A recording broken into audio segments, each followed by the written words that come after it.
नमस्कार मु स्नाता आपन को स्वागत करछि मो चैनल किचन अफेयर्स रे।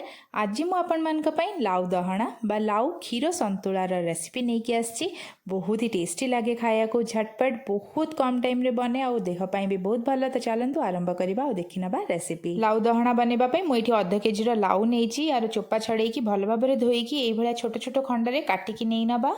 गैस रे गोटे कड़ाई बसैकी तारे गोटे टेबल स्पून सोरिष तेल पकेबा। तेल भलरे गरम हो गले अध टी स्पून पंच फुटण पकेबा। याकू टिके फुटिबा को छाड़िबा। तापरे गोटे टी स्पून छेचा रसुण पकेबा आ याकू भाजीबा हल्का टिके ब्राउन कलर हबा जाके। रसुण भाजी हो गले जो लाउ को आमे काटिकी नेइथिले सेई सब को एथरे पकेबा और स्वाद हिसाब रे लूण पकेकी याकू गोटे मिनिट पई हाई आंच रे टिके भाजी नबा। लाउ को एमती लगातार चलै चलै कि आमे भाजी नबा और गोटे मिनिट प्राय एठी हेई गलानी लाउ को भाजीबार।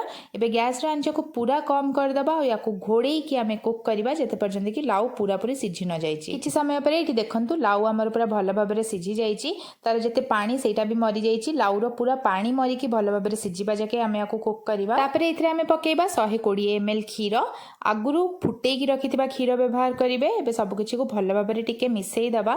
तापरे एथरे गोटे टीस्पून चीनी पकेबा और भलरे गोळेइबा। याकू पूरा कम आंच रे आउ 2 रु 3 मिनिट कुक करबा जेतंती कि क्षीरटा टिके मरि मरि जिवो। प्राय 2 रु 3 मिनिट परे एठी देखंतु क्षीर पूरा मरिकी एटा टिके सुखा सुखा हो गलानी। तो यहाँ आमर पूरा पूरी रेडी हो जाइए खाइबा पई। ये गैस आंच को बंद करके आपको गर्मा गर्म सर्व करंतु। बहुत ही टेस्टी लगे। केते सहज और केते कम टाइम रे एटा बनि जाउछि सेटा तो आपण देखिले। रेसिपी भल लागिथिले प्लीज लाइक शेयर और सब्सक्राइब करिया को भूलिबेनी। पुणी गोटे नुवा वीडियो संगे देखा हबो। रहिली नमस्कार बाय बाय।